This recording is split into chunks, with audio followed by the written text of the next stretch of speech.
नमस्ते दोस्तों। अगर आपने नीट यूजी 2025 की परीक्षा दी है और एमबीबीएस या बीडीएस में दाखिले के लिए काउंसलिंग का इंतजार कर रहे हैं, तो यह वीडियो आपके लिए ज़रूरी अपडेट लेकर आया है। हाल ही में मेडिकल काउंसलिंग कमेटी एमसीसी के लिए नीट यूजी 2025 काउंसलिंग की संभावित तारीख और कर्नाटक राज्य क्वोटा काउंसलिंग की शुरुआत की खबर सामने आई है। आज हम आपको बताएंगे कि 15% ऑल इंडिया कोटा AIQ और कर्नाटक राज्य क्वोटा के तहत काउंसलिंग कब और कैसे होगी, साथ ही इसके लिए क्या करना होगा। तो चलिए शुरू करते हैं। नीट यूजी 2025 काउंसलिंग का अपडेट। नीट यूजी 2025 का रिजल्ट 14 जून 2025 को घोषित हो चुका है और अब काउंसलिंग की प्रक्रिया शुरू होने वाली है। Medical counselling committee MCC 15% all India quota AIQ सीटों के लिए काउंसलिंग की शुरुआत 1 जुलाई 2025 के आसपास करने की संभावना है। हालांकि आधिकारिक शेड्यूल अभी mcc.nic.in पर घोषित नहीं हुआ है, लेकिन उम्मीद है कि जल्द ही तारीखों की घोषणा हो जाएगी। ये काउंसलिंग MBBS और BDS कोर्स के लिए देश भर के सरकारी मेडिकल कॉलेजों की 15% सीटों के लिए होगी, जिसमें AIIMS, जिपमर और अन्य केंद्रीय संस्थानों की सीटें भी शामिल हैं। कर्नाटक राज्य क्वोटा counselling.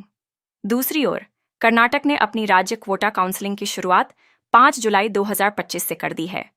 Karnataka examination authority KEA ने पहले से रजिस्टर्ड छात्रों के लिए रोल नंबर एनरोलमेंट 5 जुलाई से 8 जुलाई 2025 तक खोला है, जो सुबह 11 बजे तक चलेगा। नए उम्मीदवार 7 जुलाई 2025 से 10 जुलाई 2025 तक सुबह 11 बजे तक अप्लाई कर सकते हैं।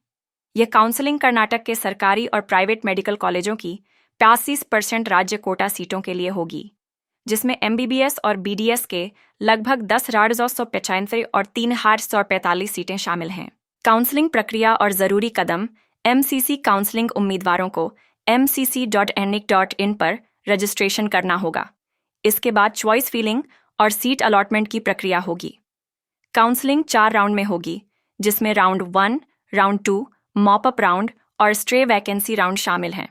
आधिकारिक शेड्यूल जारी होने के बाद ही सटीक तारीखें सामने आएंगी। कर्नाटक काउंसलिंग हब पहले से रजिस्टर्ड छात्रों को ki.nic.in पर लॉगिन करके नीट रोल नंबर डालना होगा और UG वेरिफिकेशन स्लिप डाउनलोड करनी होगी। नए उम्मीदवारों को दस्तावेज वेरिफिकेशन के लिए 8 से 10 जुलाई 2025 तक KEA बेंगलुरु में व्यक्तिगत रूप से उपस्थित होना होगा, खासकर NRI छात्रों के लिए। नीट में असम राज्य के टॉपर मोहम्मद मूसा कलीम का नाम मेरिट लिस्ट में सबसे ऊपर है। करीमगंज के मोहम्मद मूसा कलीम ने नीट में 509 अंक 99.97 परसेंटाइल हासिल किए हैं। नीट में उनकी ऑल इंडिया रैंक 509 है। 616 अंक 99.9732 परसेंटाइल के साथ 567वीं रैंक लाने वाले आर्यामन कश्यप मेरिट में दूसरे और 607 अंक 99.556 परसेंटाइल के साथ 968वीं रैंक लाने वाले गौरव अग्रवाल तीसरे स्थान पर हैं। दस्तावेज। 10वीं 12वीं marksheet, NEET score card, domicile certificate और पहचान पत्र तैयार रखें।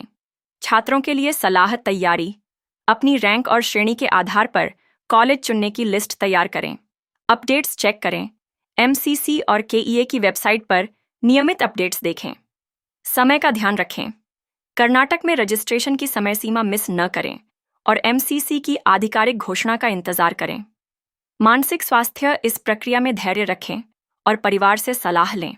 निष्कर्ष तो दोस्तों, नीट UG 2025 काउंसलिंग के लिए MCC 1 जुलाई 2025 के आसपास शुरू होने की संभावना है, जबकि कर्नाटक ने 5 जुलाई से अपनी काउंसलिंग शुरू कर दी है, जिसमें रजिस्ट्रेशन 10 जुलाई तक चलेगा।